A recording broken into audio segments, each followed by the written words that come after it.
I made a game called Kind Words, Lo-Fi Chill Beats to Write to. It is about being nice to people on the internet. We made a few unusual choices during development, and it turned out very well. In this talk, I am going to share 6 lessons that may be helpful to anyone trying to use games to promote mental health, discuss politics, or, just change the world in general. No biggie. My name is Ziba Scott. I run Popcannibal. 10 years ago, I got a master's in serious game design from Michigan State, and ever since then, I have been self-employed making games. I've contracted with universities to make education and research tools.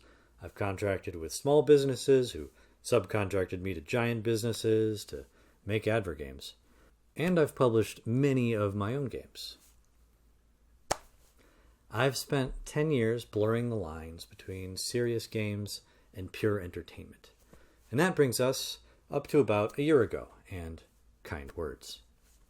Kind Words is a game I made with artist Luigi Guadieri and composer Clark Abood.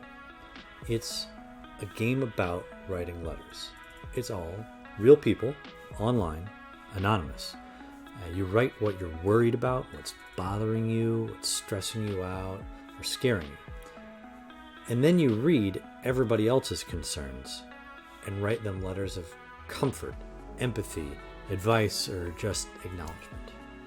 You also trade cute stickers, which become room decorations, and you unlock new music. If you just want to shout something kind to the world, you can stick it on a paper airplane, which will then circulate for everyone to see.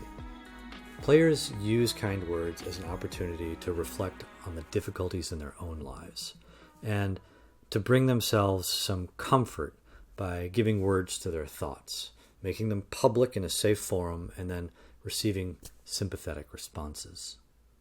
Players also experience pride and personal growth by crafting considered responses to the worries of the world around them. We made Kind Words to help people bring kindness into the world and to be comforted by others. This is part of our work to make the world the place we want it to be, and it's a reflection of our optimism in humanity's ability to lift each other up. We believe that given the chance to be our best selves, we will use our voices to encourage each other. Kind Words is also, very consciously, a response to Republican policies.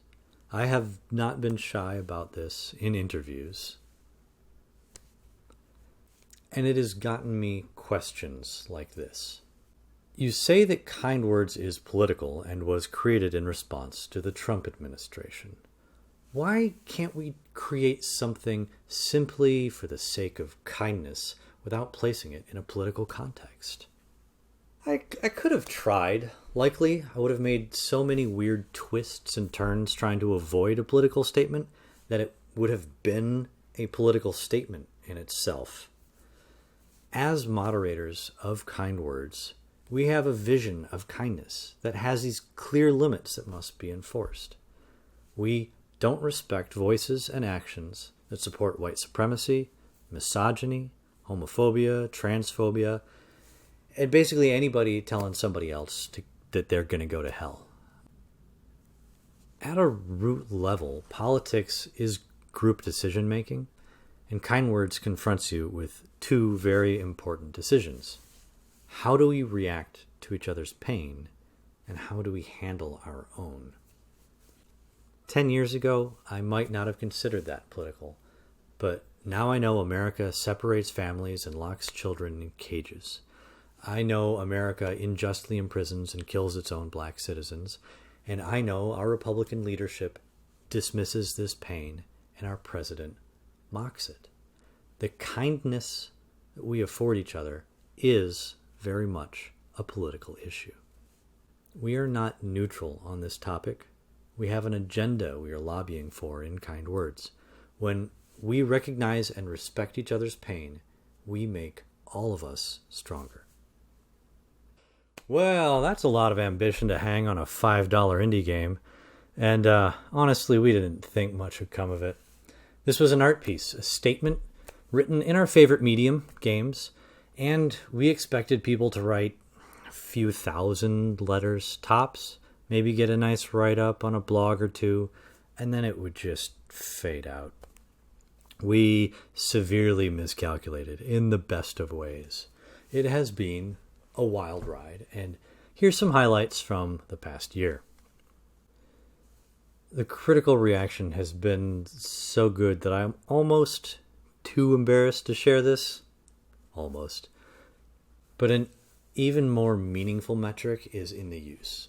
People have exchanged over 2 million messages through kind words, and only about 3% of those were trolls or off topic. The player reviews are overwhelmingly positive, and I've seen some really powerful exchanges in the game. What moves me the most is witnessing people sharing complicated parts of their being for the first time. There are a lot of players who are struggling with their gender identity, sexual identity, and more, who don't have people that they can talk to. It has been eye-opening to see how valuable it is for people struggling in isolation to describe their struggle and to be acknowledged. And often they get back very simple messages, many times like well-worn general advice and platitudes. But it really affects people. Speaking of strong emotions, on to the first of the lessons I'm trying to distill out of all this. Lesson number 1. You can be wholesome without being escapist. Kind Words has a very friendly aesthetic by design. Soft lights and colors, slow movement, and dreamy music. Everything is comfortable and cozy. And this is a projection of our ideal emotional state, where we are safe and in control of our surroundings and relaxed. It borrows a lot from lo-fi, chill hip-hop music station aesthetics.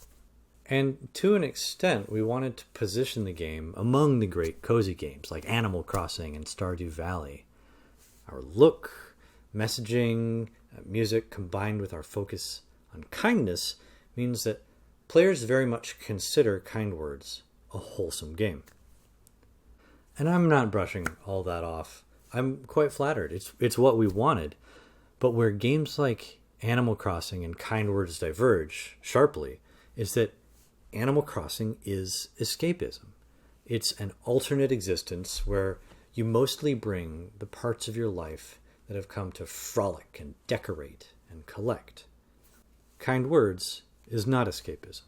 It's self-reflection. You bring your whole self and often focus on the hardest parts of life in general, just holding up what often you're trying to escape from and giving a long, hard look at it, and then reading about everyone else's troubles. Among the constant stream of general anxiety and broken hearts are stories of abuse and suicidal thoughts. We also don't censor cursing or sexual topics. If it is a sincere request for comfort or advice or an earnest expression of joy or frustration, it belongs in Kind Words. For us, wholesome doesn't mean PG-13.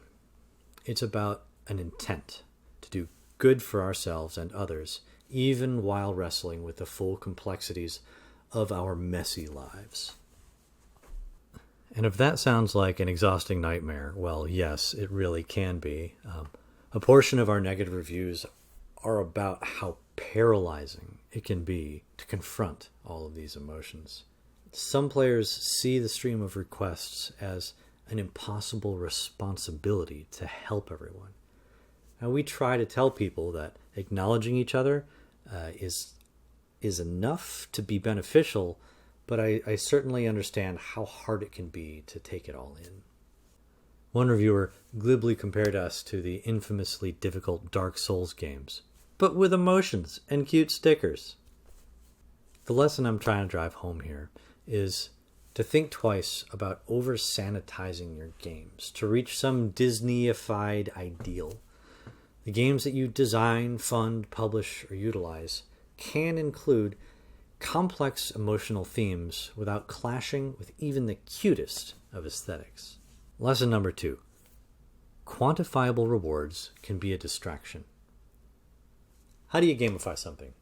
You give out points and achievements, and you're accumulating piles of things. You have leaderboards, and there's glorious statuses. What then are your players trying to do? Win those things, and not whatever the point of your game was. You may have noticed that Kind Words has a lot of parallels to social networks. It's like Facebook or Twitter, but totally anonymous. How is that not a complete disaster? Well, one intentional move was to strip out all status symbols, public and private. There are no counters for how many people read your requests or airplanes. There is no mechanism for liking or sharing anything. There's no counter for how many letters you've written or how many times you've been thanked. There are 20 stickers, and you can easily collect all of them in about 30 minutes. There are no achievements. You will never even know if someone read the response you've written to them. And it's very freeing. There's little point in worrying if you're doing it right or being clever or deep. There's no reward for teasing someone or saying something horrid to gather attention. There is no attention to gather. The two biggest rewards by far are receiving comfort for sharing something hard and feeling like you've spent your time helping others in some meaningful way. Those really are enough. If you can tie your rewards directly to the core of the game, maybe some of your other systems just become baggage. Here's a slightly weirder lesson that follows on from that. Lesson number 3. Don't close the emotional loop. Because we allow players so few quantitative rewards, we don't have a satisfying system for players to reward each other. To recap, communication follows this pattern. You make a request, you get a reply. You thank the person for their reply with a sticker, but not with words, and you're done. You have no way to knowingly connect or interact with that specific person ever again. We get constant feedback from players who have received a deeply moving reply to their request for comfort. They want very much to write back to this person and tell them how much their words meant to them. Initially, we enforced a no pen pals rule for safety reasons. But at this point, I'm fairly confident that there's another unintended benefit. These players have received a gift that has charged them up and motivated them to be positive towards the player who was kind to them. But now that they can't, well, they're just going to have to fire off that positivity in some other direction. Either back into the game, or, and this feels like a bit of a cheat on my part, by saying nice things about Kind Words publicly. Either way, I think the broken loop of emotional reciprocation is a bug not to be fixed. Next lesson. Consider the descriptions I've given you of Kind Words. Sharing your worries, writing letters, attaching stickers. Is that actually a game? It sounds more like a really limited email client. And I'm not going to argue whether Kind Words is a game or not. I don't really care that much. It's at least a game-shaped object. But we used the visual and interactive languages of games to effectively communicate what we wanted and to make people take the actions we wanted. And that's what matters. And significantly, especially from a commercial viewpoint, our audience on Steam isn't fooled or bothered. They care about the distinction, but are fine with the balance we struck. The majority of reviews call it a game and move on. But there are dozens, maybe hundreds of reviews that feel the need to point out, this isn't a game, but here's why I love it and it belongs on our platform anyways. There's awareness, but it's not an issue. So, lesson number 4, your serious game doesn't have to be a game. Lesson number 5, I will take that one step further. Your serious, game-shaped object doesn't have to be fun. Kind Words is rarely described as fun. At the risk of going overboard, tooting my own horn, I've put together some bits from player reviews where they describe what the important part of their experience is. These are all alternative experiences to having fun you can aspire to deliver. I literally could not find reviews calling it fun. I feel a little bit weird about that, but for me at least, it reminded me that as a designer, I may put too much of a premium on fun. It's not the end-all be-all of games. Lesson number 6. Make players do something. I can appreciate that this one is hard for a lot of topics. There exist a lot of serious or meaningful games that operate by educating or building empathy for a topic with the intention of inspiring or equipping the player to take an action outside of the game. Maybe they learn about a financial need in the world and then donate, or they experience a simulation of a social disparity and are more likely to confront it in the real world, or a role model demonstrates when and why they should take their medication. There's a big gap there, and it can be a real moonshot to create just the right velocity to take your player from the game's intent and land them at the implementation of the change you hope to create in their behavior. Exercise games have it a lot easier on that score. Ring Fit Adventure wants you to do a squat. It says do a squat. You do a squat.